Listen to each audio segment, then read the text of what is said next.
Hello human kind, hope you all are fit and fine. The phytoplankton academy welcomes you all and आज हम पढ़ेंगे call petroleum. ये 8th standard science NCERT का 3rd chapter है। तो बच्चों, इस चैप्टर में हमें समझना है कॉल, जिसको हम फ्यूल की तरह यूज़ करते हैं, रेलवे इंजन में यूज़ किया करते थे, इलेक्ट्रिसिटी बनाते हैं, एंड पेट्रोलियम जो हम अपने व्हीकल्स में यूज़ करते हैं। इनका फॉर्मेशन कैसे होता है और कैसे ह्यूमन लाइफ के लिए इंपॉर्टेंट होते हैं। तो बच्चों, आपके सामने क्वेश्चन ये है कि जो हमने लास्ट चैप्टर्स में माइक्रोब्स, प्लांट्स, एनिमल्स की बात की और समझा कि वो किस तरीके से इंपॉर्टेंट होते हैं। माइक्रोब्स हमें सॉइल फर्टिलिटी में हेल्प करते हैं, प्लांट्स फोटोसिंथेसिस करके हमें फ्रूट्स प्रोवाइड करते हैं, उसके साथ साथ एनिमल्स हमारी फूड वेब में हेल्प करते हैं। तो बच्चों, ये सारी चीज़ें तो बात कर रहे हैं हम प्रेजेंट अर्थ की, आज के टाइम में जो हम इम्पोर्टेंस ले रहे हैं। बट अगर मैं बात करूँ 200 से 300 मिलियन ईयर्स एगो जो प्लांट्स, एनिमल्स, माइक्रोब्स मौजूद थे अर्थ पर, क्या वो भी आज के टाइम में हमारे लिए इम्पॉर्टेंट है? ऑफ कोर्स, क्योंकि वही plants, animals, microbes dead decay होने के बाद कोल एंड पेट्रोलियम का प्रोडक्शन करते हैं। तो बच्चों, कोल का प्रोडक्शन होता है वेजिटेशन से, ये आपको याद रखना है। उस टाइम पर स्वैम्पी एरियाज थे जिनको लो लाइंग वेजिटेशंस कहते हैं, लो लाइंग वेटलैंड्स। तो कोल का फॉर्मेशन कहाँ से होता है? वेजिटेशन से, प्लांट्स के ज़रिए, जो उस वक्त में प्लांट मौजूद थे। एंड पेट्रोलियम का फॉर्मेशन होता है वेजिटेशन प्लस एनिमल्स से, यानी कि उसमें माइक्रोब्स भी आपके आ जाएंगे, एनिमल्स, ओके, माइक्रो ऑर्गेनिजम्स भी इसी में आएंगे। तो यहाँ पर हम बात करते हैं ओशियंस की और यहाँ पर हम बात करते हैं स्वैम्पी एरियाज़ की, यानी कि लो लाइंग वेटलैंड्स की। तो यहाँ पर टेबल्स में आपसे बताया गया है कि इस टेबल में आपको फिल करना है नेचुरल रिसोर्सेज, जो भी नेचुरल रिसोर्सेज ह्यूमन लाइफ के लिए इंपॉर्टेंट होते हैं, एंड मैन मेड रिसोर्सेज। तो नेचुरल में आपके पास आ जाएगा एयर, वाटर, सनलाइट, ये सारी चीज़ें आप लिख सकते हैं। मैन मेड में जो भी आपके आसपास आपको दिख रहा हो सकता है आपका व्हीकल्स हो, बिल्डिंग्स वगैरह, ये सब चीज़ें आप लिखें। बहुत बड़ी टेबल्स नहीं बनानी है, बस आपको समझना है कि नेचुरल और मैन मेड प्रोडक्ट्स अलग अलग कैसे होते हैं। तो यहाँ पे बच्चों हमें समझना क्या है कि नेचुरल रिसोर्सेज जो अवेलेबल होते हैं हमारे अर्थ पर, वो दो तरह के होते हैं, inexhaustible natural resource and exhaustible natural resource. ये इनएग्जॉस्टिबल जो नेचुरल रिसोर्स होते हैं ये अनलिमिटेड होते हैं, इनको हम कितना भी यूज़ करें ये ख़त्म नहीं हो सकते। एग्जाम्पल सनलाइट, आप कितना भी सनलाइट यूज़ कर रहे हैं आपकी सनलाइट ख़त्म नहीं होगी। एयर भी उसी का एग्जाम्पल है। लेकिन एग्जॉस्टिबल नेचुरल रिसोर्स ऐसे होते हैं जो लिमिटेड अमाउंट में होते हैं, इनको अगर आप ज़्यादा यूज़ करेंगे तो एक टाइम पर आने के बाद ये ख़त्म हो जाएंगे। एग्जाम्पल आपका फॉरेस्ट, अगर आपने फॉरेस्ट को कट कर दिया, वाइल्ड लाइफ, मिनरल्स, कोल, पेट्रोलियम, नेचुरल गैस। तो बच्चों, कोल एंड पेट्रोलियम आपके एग्जॉस्टिबल नेचुरल रिसोर्स होते हैं जिनको हमें इस चैप्टर में पढ़ना है। उसके साथ साथ थोड़ा सा देख लेते हैं कि एग्जॉस्टिबल जो नेचुरल रिसोर्स हैं ये दो टाइप के होते हैं। इनमें आता है renewable exhaustible natural resource and non renewable. तो रिन्यूएबल होते हैं जिनको हम रिन्यू कर सकते हैं, फिर से बना सकते हैं। ऐसे कौन से होते हैं? जैसे कि फॉरेस्ट हुआ आपका, कैसे रिन्यू करेंगे?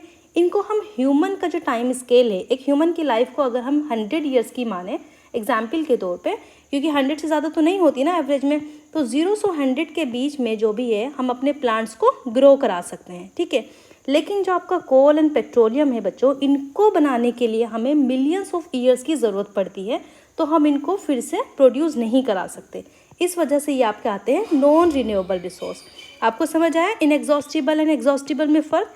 इनएग्जॉस्टिबल आपके अनलिमिटेड होते हैं और एग्जॉस्टिबल लिमिटेड होते हैं, लेकिन उनमें भी दो टाइप्स होते हैं, renewable and non renewable. Renewable में आपके एग्जांपल्स आ जाएंगे फॉरेस्ट एंड वाटर भी कह सकते हैं, फ्रेश वाटर अगर हम कहें। अगर आप पूरे ओवरऑल वाटर की बात करें तो वो आपका इनएग्जॉस्टिबल में आएगा, क्योंकि ओवरऑल वाटर तो बच्चों ओशन के अंदर कितना वाटर होता है? 71% हमारी अर्थ पर वाटर है। तो इसको तो हम ज़्यादा से ज़्यादा कंज्यूम करें तब भी हम नहीं कर पाएंगे, क्योंकि ये तो सॉल्टी वाटर होता है, इसीलिए इनएग्जॉस्टिबल में आएगा।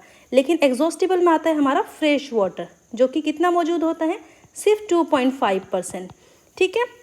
अब ये फ्रेश वाटर में हम कैसे इसको रिन्यू कर सकते हैं? रेनफॉल के ज़रिए, क्योंकि वाटर साइकिल होती है, रेनफॉल होता है, कंडेंसेशन, वेपराइजेशन, ये सारी चीज़ें होती हैं। तो यहाँ पे ये आपका रिन्यूएबल नेचुरल रिसोर्स हो जाएगा, जो कि एग्जॉस्टिबल कैटेगरी में आएगा। लेकिन जिनको हम रिन्यू नहीं कर सकते, नॉन रिन्यूएबल, वो आपके coal and petroleum and natural gases होंगे। यहाँ पर 3.2 एक्टिविटी में क्या करना है? एक कंटेनर ले लेना है, उस कंटेनर के अंदर कुछ पॉपकॉर्न्स डालेंगे, देन पीनट्स, उसके साथ साथ रोस्टेड ग्राम्स, टॉफ़ी, ये सारी चीज़ें आपको डाल लेनी है। आपकी क्लास में जितने भी स्टूडेंट्स हैं उनको 4 ग्रुप्स में आप डिवाइड करेंगे, 1, 2, 3 एंड 4। एग्जाम्पल के तौर पे अगर 28 स्टूडेंट्स हैं तो आप 7-7 का ग्रुप बना लीजिए।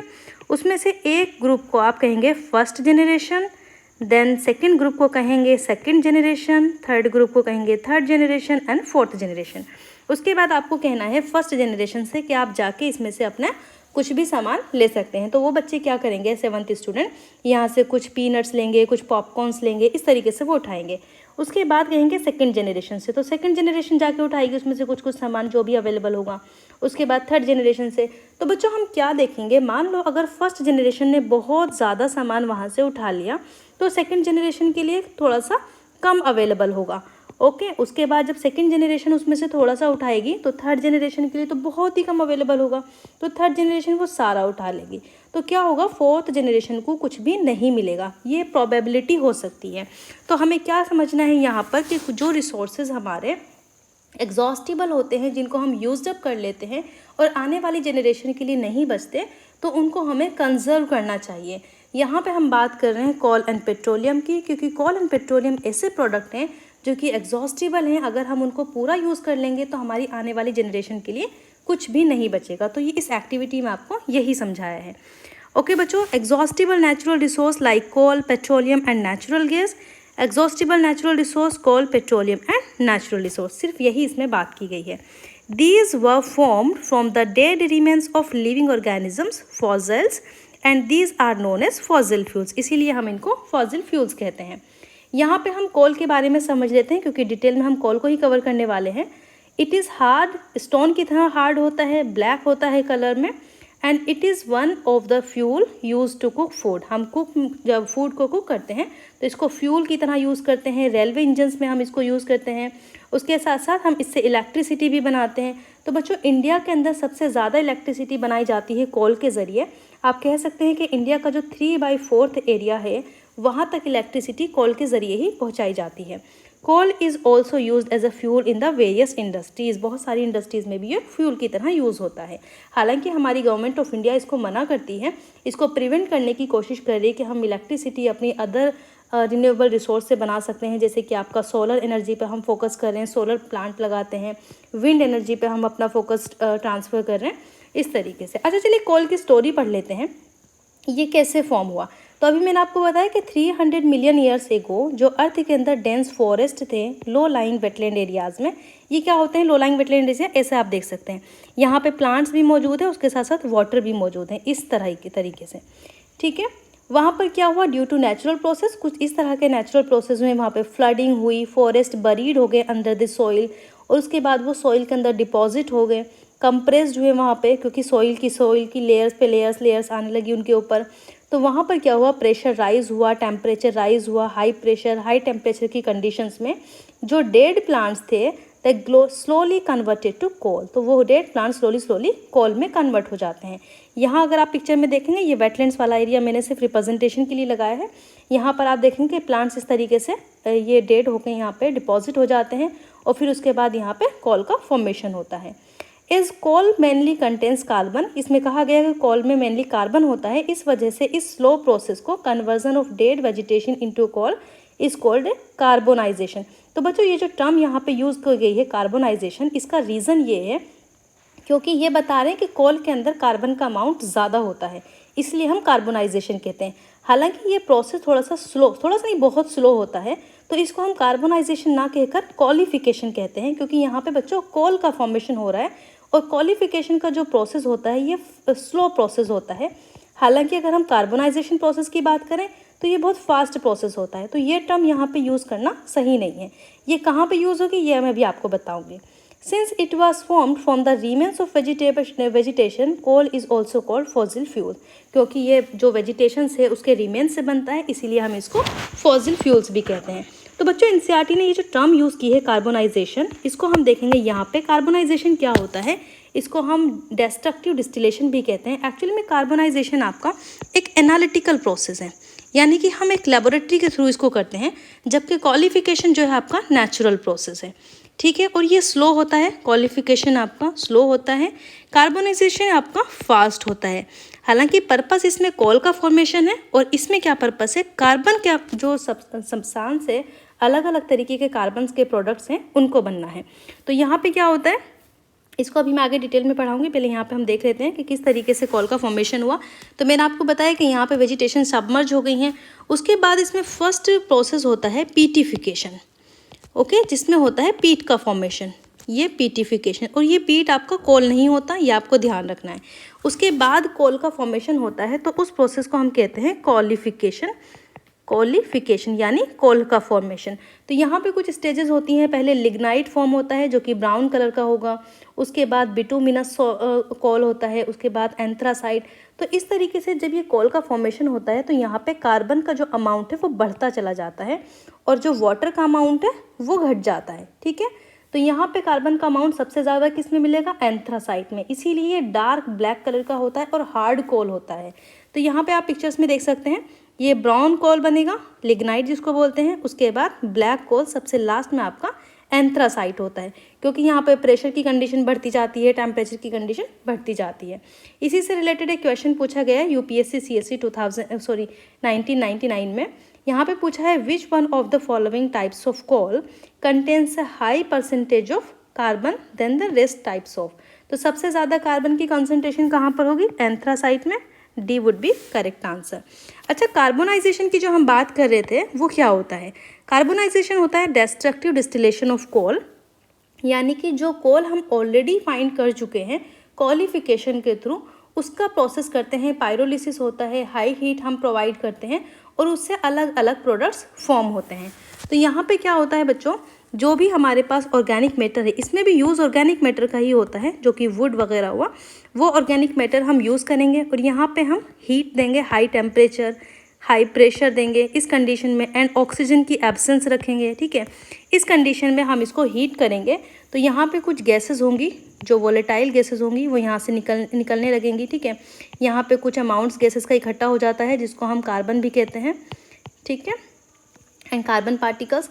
उसके बाद ये जो प्रोसेस हुआ, यहाँ से आपका सब्सटेंस नीचे की तरफ आएंगे और यहाँ दो तरीके के सब्सटेंस आपको मिलेंगे। एक होता है NH4OH जिसको हम अमोनिया लिक्विड कहते हैं, ओके, एंड दूसरा होता है आपका कोल तार, ओके। ये जो कोल तार आपका होता है ये ब्लैक कलर का विस्कस लिक्विड होता है, ये लिक्विड फॉर्म में होता है, ब्लैक विस्कस लिक्विड, ओके।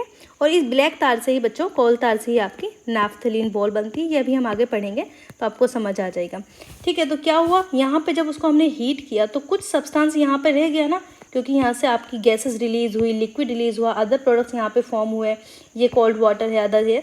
तो ये जो प्रोडक्ट्स बच्चों यहाँ पे फॉर्म हुआ था, ये बहुत डार्क प्रोडक्ट्स यहाँ पे जो फॉर्म होता है उसको हम कहते हैं कोक, और एक्चुअली यही प्योर फॉर्म होती है हमारे कार्बन की। तो ऑलमोस्ट प्योर फॉर्म होती है कार्बन की, जिसको हम कोक कहते हैं। उसके बाद यहाँ से कोल गैस निकलती है। तो इस तरीके से जो प्रोडक्ट्स आपको कोल के मिलते हैं उसको कार्बोनाइजेशन कहते हैं। आपको समझ आया। नेक्स्ट हम यहाँ पे बात कर रहे हैं, ये कोल माइन है, ये पिक्चर दिखाई गई है। यहाँ पे जो अलग अलग प्रोडक्ट्स की हमने अभी बात की, इसमें कोक के बारे में बात करते हैं। तो ये टफ होता है, पोरस होता है एंड ब्लैक सब्सटेंस है, ऑलमोस्ट प्योर फॉर्म होती है कार्बन की, अभी हमने देखा। It is used in the manufacture of steel and in the extraction of many metals. तो ये छोटी छोटी टर्मिनोलॉजी आपको याद रखनी, क्योंकि इन्हीं से क्वेश्चंस बनते हैं। नेक्स्ट है कोल तार। कोल तार अभी हमने लिक्विड, ये ब्लैक कलर का विशेष सब्सटेंस देखा। तो ये क्या होता है, ब्लैक थिक लिक्विड होता है विद एन अनप्लीजेंट स्मेल, बहुत बेकार सी इसके अंदर स्मेल होती है। And it is a mixture of about 200 substance. देखिए इसके अंदर अराउंड 200 सब्सटेंस इसके अंदर होते हैं। Products obtained from the coal tar are used as starting material for manufacturing various substances used in the everyday life in the industry। ये एक ऐसा प्रोडक्ट्स है जिसके ज़रिए हम बहुत सारे ऐसे सब्सटेंस मटेरियल्स बनाते हैं, उनकी बिगिनिंग होती है बनाने की, जो हमारी डेली लाइफ में इंडस्ट्रीज़ में यूज़ होते हैं। एग्जाम्पल के तौर पे synthetic dies, drugs, explosives, perfumes, plastics, paints, photographic materials and roofing materials. तो इन सारे प्रोडक्ट्स का जो स्टार्टिंग मटेरियल होता है वो कोल तार होता है। नैफ्थलीन बॉल्स, ये भी कोल तार से बनती है, जो कि मॉथ्स को रिपेल करती हैं, जो कि इंसेक्ट्स होते हैं। और उसके साथ साथ बच्चों हमारे स्किन की प्रॉब्लम में भी हम कोल तार के कुछ प्रोडक्ट्स का यूज़ किया जाता है। These days bitumen a petroleum product is use in place of coal tar for metalling the roads. तो बिटुमिन की अभी हमने बात की, यहाँ पर ये बिटुमिनस कार्बो बनता है, कोल बनता है, उसके बाद एंथ्रासाइड बनता है। तो नाउअडेज बिटुमिन्स का यूज़ किया जाए कोल तार के कुछ प्रोडक्ट्स में। नेक्स्ट हम देखते हैं कोल गैस। ये क्या होती है? कोल बेस्ड गैस भी अभी हमने कार्बनाइजेशन के प्रोसेस में देखा। ये ऑब्टेन्ड होती है during the process of coal to get the coke. It is used as a fuel in many industries situated near the coal processing plant. तो ये भी एक फ्यूल की तरह यूज़ होती है। और सबसे पहले जो कोल गैस का बच्चों यूज़ हुआ था वो स्ट्रीट लाइट के लिए यूज़ हुआ था फर्स्ट टाइम लंदन में 1810 में। लेकिन आज के टाइम में हम उसको एक हीट की तरह यूज़ करते हैं rather than light. Okay, next हम पेट्रोलियम की बात करते हैं जो कि एक फ्यूल की तरह यूज़ करते हैं पेट्रोल को ऑटोमोबाइल्स में, मोटरसाइकिल्स, स्कूटर्स एंड कार्स में। उसके साथ साथ अगर हम डीजल को देखें तो डीजल हमारा heavy motors, vehicle, trucks, tractors इन सब में यूज़ होते हैं।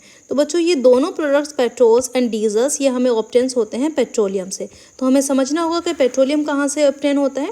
बेसिकली जो पेट्रोलियम वर्ड है ये दो वर्ड से मिलकर बना है, जिसमें पेट्रा का मतलब होता है रॉक एंड ओलियम होता है ऑयल। तो हम रॉक के अंदर से इसको निकालते हैं, इसीलिए इसको पेट्रोलियम कहते हैं। अब रॉक के अंदर ये कैसे पहुंचता है ये हम समझेंगे। तो बच्चों पेट्रोलियम को हम ब्लैक गोल्ड भी कहते हैं क्योंकि इससे हम बहुत ज़्यादा फ़ायदे लेते हैं, तो बहुत इंपॉर्टेंट होता है, इसीलिए हम इसको ब्लैक गोल्ड भी कहते हैं। Petroleum was formed from the organisms living in the sea, जो सी के अंदर मौजूद थे। एज दीज ऑर्गेनिजम्स डाइड, ये जब डाई हो जाते हैं इनकी बॉडी सेटल डाउन हो जाती है द बॉटम में of the sea and got covered with the layers of sand and clay. इसके ऊपर जैसे यहाँ पे मान लो ओशन है, यहाँ पे आपके जो एनिमल्स है वो डेड डीके हो गए, उसके ऊपर से आपके सैंड की, क्ले की लेयर आ जाती है। Over the millions of years absence of air, air की एब्सेंस होती है, high temperature and high pressure की प्रेजेंस में ये ट्रांसफॉर्म हो जाता है dead organic matter into the petroleum and natural gas. तो वही सेम प्रोसेस है, बस यहाँ पे एनिमल्स भी इंक्लूड हो रहे हैं। Sorry. It shows the deposits of petroleum and natural gas, इस पिक्चर में दिखाया गया है। You see the layer containing petroleum oil and gas is above that of the water. Why it is? Recall that oil and gas is the lighter than water and do not mix it with it। तो यहाँ पे इस picture के अंदर आपको दिखाया गया है कि पेट्रोलियम नेचुरल गैस, ये यहाँ पे आपका जो रॉक है, रिजर्वेयर रॉक, उसके ऊपर यहाँ पे इस लेयर में दिखाया है जो गैसेस है ये ऊपर वाली लेयर में होती है क्योंकि गैसेस की डेंसिटी कम होती है ऑयल से। उसके बाद आपका पेट्रोलियम ऑयल होता है और उसके बाद होता है वाटर। तो हमें पता है कि वाटर की डेंसिटी इनमें सबसे ज़्यादा होती है, इसीलिए वाटर नीचे वाली लेयर में मौजूद होता है। उसके बाद ऑयल होता है एंड देन गैसेस, उसके ऊपर आ जाती है इम्परवियस रॉक। तो ये सारी चीज़ें होती हैं। आगे हमें पढ़ना है रिफाइनिंग ऑफ पेट्रोलियम। जब हमने पेट्रोलियम को एक्सट्रैक्ट कर लिया, अब हमें उसको रिफाइन करने की ज़रूरत है, प्यूरीफाई करने की, एंड इस प्रोसेस को हम कहते हैं फ्रैक्शनल डिस्टिलेशन। तो पेट्रोलियम आपका डार्क ऑयली लिक्विड होता है, इसमें अनप्लेजेंट ऑडर होता है, मतलब बेकार सी स्मेल होती है। It is a mixture of various constituent जैसे कि petroleum gas, petrol, diesel, lubricating oil, paraffin wax, ये सारे कंपोनेंट्स इसके अंदर होते हैं। अब हमें इन सारे कंपोनेंट्स को सेपरेट करना है और इस सेपरेशन के प्रोसेस को ही हम फ्रैक्शनल डिस्टिलेशन कहते हैं। यहाँ पे फर्स्ट स्टेप क्या थी? Extraction of the crude oil, जिसको पेट्रोलियम कहा, यह हमने ऑब्टेन कर लिया। अब उसको हमें प्यूरीफाई करने की ज़रूरत है। तो यहाँ पर हम रिफाइन करते हैं क्रूड ऑयल को। फर्नेस के अंदर अलग अलग टेम्परेचर पर हमें अलग अलग प्रोडक्ट्स प्रोवाइड होते हैं। तो देखिए लेस देन 350 डिग्री सेल्सियस पर आपको बिटुमिन मिलेगा, मोर देन 300 से 350 पर यहाँ पे lubricating oil, then fuel, diesel, paraffin, naphtha, gasoline and petroleum gases. तो बच्चों यहाँ पे आपको जो नेफ्था है इसको हमें अलग से एक्सट्रैक्ट करना है। हालांकि ये सारे हमारे इंपॉर्टेंट प्रोडक्ट्स हैं, लेकिन हमें डिटेल में नेफ्था के बारे में थोड़ा पढ़ना है, तो इसलिए मैं आपको बताती हूँ। नेफ्था जो प्रोडक्ट्स है इसको हम क्रैकिंग करते हैं इसकी दो तरीके से, एक तो स्टीम क्रैकिंग करते हैं और दूसरी कैटालिटिक क्रैकिंग करते हैं। स्टीम क्रैकिंग जब हम करते हैं तो हमें दो प्रोडक्ट्स मिलते हैं, इथीन एंड प्रोपीन, जिनको हम ओलिफिन भी कहते हैं। एंड इथीन एंड प्रोपीन पर हम फर्दर प्रोसेस करते हैं पॉलीमराइजेशन का। इसमें हमें टेम्परेचर कम रखना होता है, यानी कि कूलिंग करनी होती है, और कंप्रेसर के अंदर प्रेशर को बढ़ा देना होता है। उससे हमें पॉलीथीन एंड पॉलीइथाइलिन के प्रोडक्ट्स मिलेंगे। Then further polythene and polyethylene पर हम एक्सट्रूजन प्रोसेस करेंगे, जिसके ज़रिए हमें पॉलीथीन की स्प्रिंग्स मिलेंगी। उन पॉलीथीन की स्प्रिंग्स को जब हम ग्रिंडर करेंगे यहाँ पर, तो हमें छोटी छोटी इस तरीके के वाइट कलर के बॉल्स प्रोडक्ट्स मिलेंगे, जिनको हम नडल्स कहते हैं, और ये लेस देन 5 मिलीमीटर के होते हैं। इनको माइक्रोप्लास्टिक्स भी कहते हैं। यहाँ से ये माइक्रोप्लास्टिक्स आपके फैक्ट्रीज, इंडस्ट्रीज़ में चले जाते हैं, जहाँ से हम जो प्लास्टिक्स के प्रोडक्ट्स हैं वो हम ऑब्टेन कर लेते हैं। तो इस तरीके से हम फ्रैक्शनल डिस्टिलेशन के ज़रिए अपने पेट्रोलियम प्रोडक्ट्स को अदर कंपोनेंट्स में क्लासीफाई करते हैं। ओके, नेक्स्ट यहाँ पे हमने पेट्रोलियम रिफाइनरी की, ये पेट्रोलियम रिफाइनरी की पिक्चर्स है, ये आप देख सकते हैं। आगे बच्चों एक बहुत इंपॉर्टेंट टेबल है, various constituents of petroleum and there uses. यहाँ पे फर्स्ट है LPG, petroleum gas and the liquid form. इसका क्या यूज़ है? हम घरों में इसका यूज़ करते हैं, इंडस्ट्री में करते हैं। पेट्रोल का use motor fuels, aviation fuel, ये आपको याद रखना है, solvent for the dry cleaning. Then kerosene का यूज़ होता है स्टोव्स में, लैम्प्स में एंड जेट एयरक्राफ्ट्स में। तो बच्चों यहाँ पे डिफरेंस ये याद रखना है कि पेट्रोल के केस में हम एविएशन फ्यूल बनाते हैं एंड केरोसिन या आपका जेट एयरक्राफ्ट्स में यूज़ होता है। यहीं पे ओडिशा पब्लिक सर्विस कमीशन 2023 अभी फिलहाल में हुआ है और इसका क्वेश्चन पूछा गया है, jet fuel used in the turbine based aviation engine mainly consist of. तो यहाँ पे केरोसिन इसका सही आंसर होगा, क्योंकि जेट वाले में हम ये केरोसिन यूज़ करते हैं। देन डीजल का use lubricating oil, paraffin wax, bitumen, इनका पेंट्स, रोड सरफेसिंग में किया जाता है। आगे हम पढ़ते हैं नेचुरल गैस। बच्चों यहाँ पे इसके कुछ इंपॉर्टेंस दिए हुए हैं कि many useful substance are obtain from the petroleum, जिनको पेट्रोकेमिकल्स कहते हैं, और इनसे बहुत इंपॉर्टेंट सब्सटेंस मिलते हैं जैसे कि detergents, fibres, polyester, nylon, polythene, जिसकी अभी हमने बात की प्रोसेस के दौरान, एंड हाइड्रोजन गैसेस, इनसे हम नेचुरल गैस मिलती है और इनसे फर्टिलाइजर्स यूरिया भी ऑब्टेन होता है। तो इतनी सारी कमर्शियल एक्टिविटी हमें हो रही है, इसी वजह से हम पेट्रोल को ब्लैक गोल्ड भी कहते हैं। नेचुरल गैस क्या है? बहुत इंपॉर्टेंट फॉसिल फ्यूल से गैस निकलती है। अभी हमने जब डिस्टिलेशन किया उसके दौरान देखी, ये हम इसको इजीली ट्रांसपोर्ट कर सकते हैं पाइप के ज़रिए, इसीलिए हम इसको अपने घरों में भी यूज़ कर सकते हैं as a compressed natural gas, और ये पॉल्यूशन फ्री होती है। मतलब कम पॉल्यूशन इसमें होता है, एकदम पॉल्यूशन फ्री नहीं होती। CNG is used for power generation and it is now being used as a fuel for transport vehicle. आपने देखा होगा जो नए ट्रांसपोर्ट व्हीकल्स की स्कीम्स आई है उसमें हमें CNG को यूज़ करना है, मतलब गवर्नमेंट्स हमें एम्फेसाइज कर दी कि ज़्यादा से ज़्यादा CNG का यूज़ करें पेट्रोलियम से हटके, क्योंकि इसमें पॉल्यूशन कम अमाउंट में होता है, लेस पॉल्यूटिंग होती है, क्लीनर फ्यूल इसको हम मानते हैं। और जो ग्रेट एडवांटेज है CNG का is that it can be use directly for burning in homes and factories wherever it can be supplied through the pipe, because ये पाइप के जरिए इजीली ट्रांसफर हो जाती है, तो हम इसको अपने घरों में एंड फैक्ट्री में भी फ्यूल की तरह यूज़ कर सकते हैं। ये बहुत इंपॉर्टेंट पॉइंट है बच्चों, क्योंकि यही एक पॉइंट स्टेटमेंट दिया हुआ था क्वेश्चन में कि हम इसको पाइप के जरिए कैरी नहीं कर सकते, तो ये आपको ध्यान रखना है कि पाइप के जरिए कैरी कर लेते हैं, इसीलिए हम अपने घरों में फैक्ट्रीज में यूज़ कर सकते हैं। इस तरह के नेटवर्क्स, पाइपलाइन के नेटवर्क्स कहाँ कहाँ पर मौजूद है? ये वाडोदरा गुजरात में मौजूद है, दिल्ली के कुछ पार्ट्स में है एंड अदर प्लेसेस में है इंडिया के। Natural gas is also used as a starting material for the manufacturing of number of chemicals and fertilisers. India के अंदर वास्ट रिजर्वेयर है नेचुरल गैसेस के। In our country natural gas has been found, कहाँ कहाँ पर मिलती है? त्रिपुरा में, या आपका नॉर्थ ईस्ट में है, राजस्थान, महाराष्ट्र, सेंट्रल इंडिया में, जहाँ पर कृष्णा गोदावरी डेल्टा। ओके, अब ये बच्चा कह रहा है यहाँ पे बूझो, can coal, petroleum and natural gas can be prepared in the laboratory. इनको लेबोरेटरी में प्रिपेयर नहीं किया जा सकता, क्योंकि ये बहुत स्लो प्रोसेस है जिसकी हमने अभी बात की थी, एंड इसको बनाने में बहुत टाइम लगता है, मिलियंस ऑफ ईयर्स चाहिए होते हैं, तो हम अपनी लेबोरेटरी में इसको नहीं बना सकते। कुछ नेचुरल लिमिटेड रिसोर्स हैं, इनके बारे में बात करते हैं। Some natural resources are exhaustible like fossil fuels, forest, mineral, इनको अभी हमने देखा। Burning of these fuel is a major cause of air pollution, air pollution होता है, इसीलिए हम ट्रांसफर करें दूसरी गैसेस पे जैसे कि CNG। Their use is also link to global warming. अच्छा बच्चों, इनका जब ज़्यादा यूज़ होता है, जैसे मैंने बताया कि इंडिया के अंदर कोल से इलेक्ट्रिसिटी हम बनाते हैं, इंडिया के 3/4 रीजन में इलेक्ट्रिसिटी कोल के ज़रिए जाती है। तो बच्चों ये एक मेजर कोज है कि इसकी वजह से, क्योंकि हमारे पास ऑल्टरनेटिव नहीं है, हम अभी सोलर एनर्जी, विंड एनर्जी पे इतना ज़्यादा ट्रांसफ़र नहीं हो पाए हैं, तो इसकी वजह से पॉल्यूशन भी बहुत ज़्यादा होता है। तो ये एक बड़ा मेजर कंसर्न है कि ग्लोबल वार्मिंग भी हो रही है, क्योंकि कार्बन इमिशन होता है तो हमारे अर्थ का टेम्परेचर बढ़ जाता है। It is therefore necessary that we use these fuels only when absolutely necessary.